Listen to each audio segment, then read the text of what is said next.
I'm Tim Kramer, President of Hoffman Structures, and I'd like to welcome you to the project.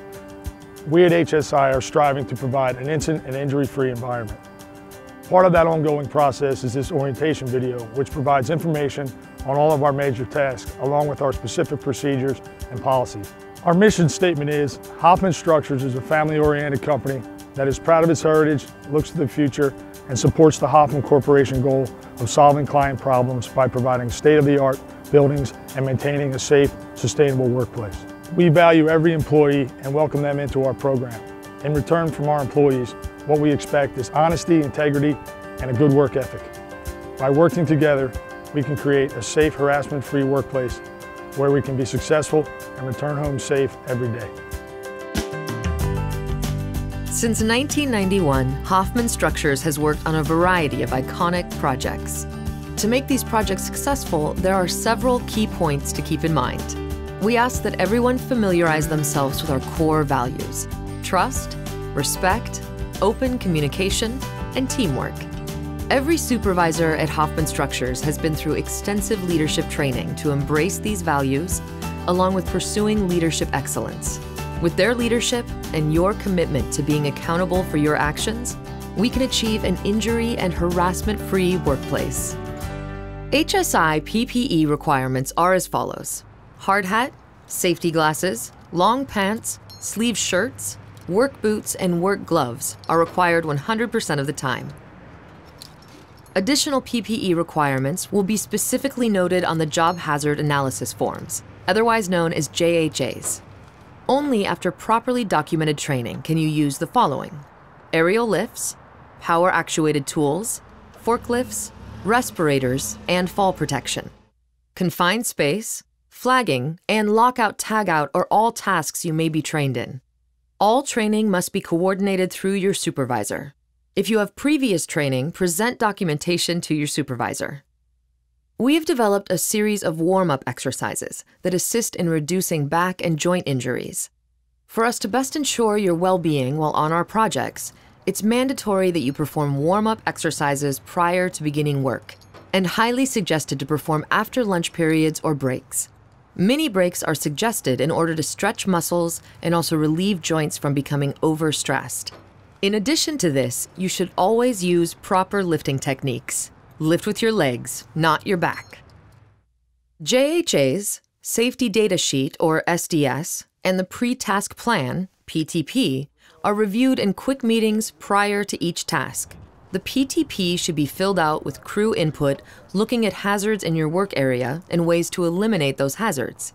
At this time, you should also identify the location of multi-purpose stations. Our multi-purpose stations contain the following: first aid kit, bloodborne pathogens kit, eye wash station, lens cleaning station, anti-fog solution for safety glasses, earplugs, dust masks, drinking water and cups, garbage can, 10-pound fire extinguisher, suggestion box, danger and caution tape, and signage. Water should be used for washing concrete off of skin.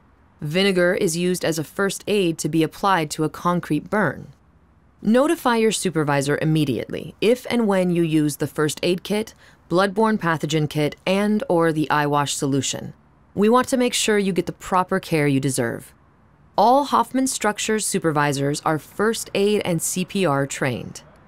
Also, notify your supervisor if any of the contents on the list inside the station are low or missing. After reviewing the JHA, SDS, and PTP, you will start work on the task and will follow certain policies and procedures that you have previously identified. We have a barricade policy for controlling access into hazardous work areas. Work that may require barricades include tasks such as grinding in confined areas, working on elevated platforms, form placing and stripping operations, etc. Your supervisor will provide further instruction on which type of barrier may be required. All vertical impalement hazards less than 6 feet, such as rebar, bolts, or steel stakes, shall be properly protected with the appropriate rebar caps. Any of these items taller than 6 feet will need to be protected as well if you'll be climbing above them. All horizontal rebar or taper ties that pose a cut hazard will need to be protected as well. We also follow a nothing hits the floor plan. In helping with this, we set up proper workstations, clean as we go, and remove material from the site that is no longer needed. Nails shall be pulled from lumber intended for reuse. Materials and tools being stored must be neatly stacked and kept clear of access ways. Do not drop or throw materials from an elevated area. All concrete formwork and shoring shall be built strictly in accordance with engineered detailed drawings that will be provided to your supervisor.